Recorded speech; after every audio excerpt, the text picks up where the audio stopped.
everyone, I'm Rohan, and as a part of Grammarly team, I'm glad to present our work in this Social Innovation Summit 2020. We are a social tech company operational since 2009, and we deploy appropriate technology to empower our target communities in rural and low-income urban settings. Our flagship solution is a federated network of community media, which we call Mobile Vani.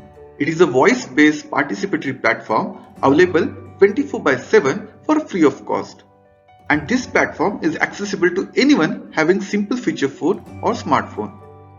Several thousand users access this platform for listening to local news and contextual information, which we publish on a platform in a pre-decided sequence. Additionally, users can also record their own messages, questions, local news, and grievances.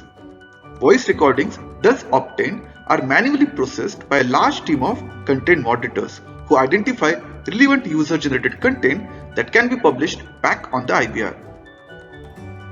These voice recordings provide various stakeholders a live update on issues as they unfold on the ground. This participatory and easily accessible Mobile Vani platform was proven to be relevant when COVID-19-led pandemic crisis struck India. As we all know, the global COVID-19 pandemic is a complex emergency with multidimensional consequences. In India, stringent public health measures were undertaken, including a complete nationwide lockdown. It led to exodus of migrants from cities to the rural areas. Government estimates that 97 lakh people returned during this phase. It led to loss of livelihood options for many. This health and economic emergency disproportionately affected the low-income groups. The lockdown set in, MV platforms received over 1.5 million calls and more than 18,000 voice reports in mere 100 days. During this phase, we, along with our partners, also created several audio-based advisory capsules about COVID-19 prevention and care. These were heard by more than 800,000 callers. We also launched several surveys to understand changing situation on ground, and we acted accordingly. Few of the representative user voices are included here. हम लोग को खाने पीने का बहुत दिक्कत हो रहा है, कृपया हम लोग को मदद किया जाए, चाहे जैसे भी हो, नहीं तो हम लोग को जाने के लिए कोई व्यवस्था किया जाए। हम लोग बिहार जाना चाहते हैं, कोई व्यवस्था यहाँ पे खाने पीने का किया जाए। कह रहे गाड़ियाँ चल रही हैं रोड पे, हाईवे पे आके देखा कुछ भी नहीं है।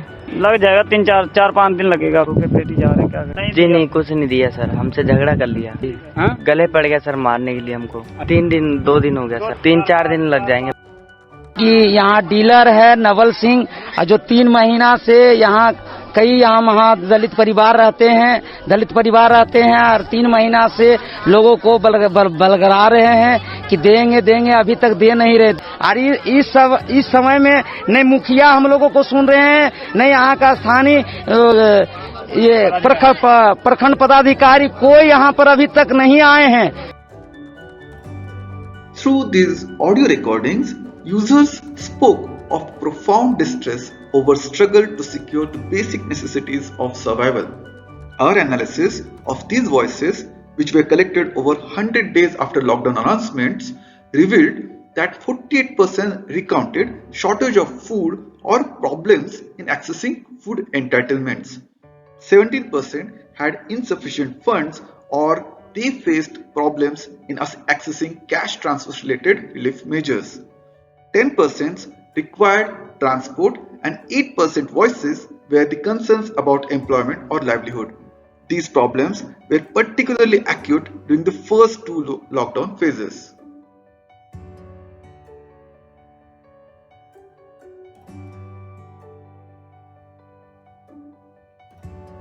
Amidst this crisis, we leveraged Mobile Vani platform and built processes to support hard-to-reach rural and low-income urban communities. We set up state-specific dedicated IVR numbers in 9 states. We developed relevant advisory content in 8 languages, including messages on COVID-19 precautions, prevention, myths and misconception. Gramvani facilitated a network of 29 partner organizations across 10 states and more than 80 districts. We also collaborated with formal informal groups and government institutions to support stranded and migrant communities for availing transport facility, food, pension and employment related entitlements. Partner network also responded on various other issues. These included assisting people in availing relief measures announced by the government, such as cash transfers or food distribution. When user voices revealed that there are exclusions from these schemes due to enrollment issues or access failure, our network assisted users in availing these benefits.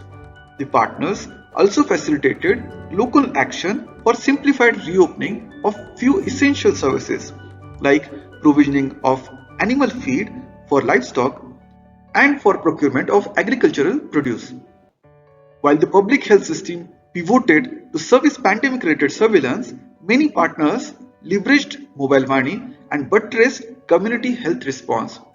They mobilized women self-help groups to manufacture masks, distribute soaps, and provide further assistance to vulnerable households in availing relief measures. Along with the Mobile Money technology, we also leveraged our strong network of community volunteers and acted to secure social entitlements at both migrant source and migrant destination regions. We also advocated for strengthening of local institutions so that the exclusions could be avoided in the future. For instance, we followed up with more than 300 Gram Panchayats in several districts and institutionalized the Rozgar Divas for regular job card enrollment and work demand estimates.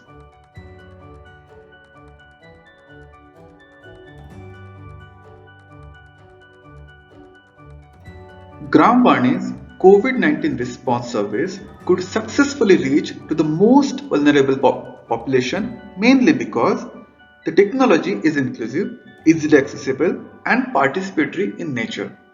It is also designed bottom-up, which inherently makes Mobile Vani user-centric. The simplicity and flexibility of Mobile Vani design makes it possible to adapt as per changing situation on ground. The experiences of Gramvani's COVID-19 response service reveal that it is in fact pre-existing development deficits that are driving vulnerability in post-COVID-19 world. To build an inclusive recovery, the needs of the marginalized must be placed at the heart of policy design.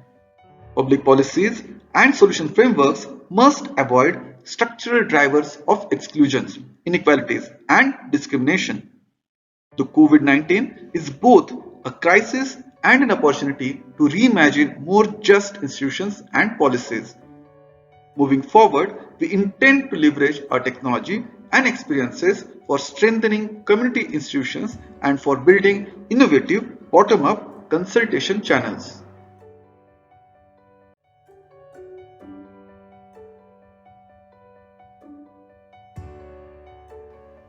Please visit our website or write to us to know more about our work.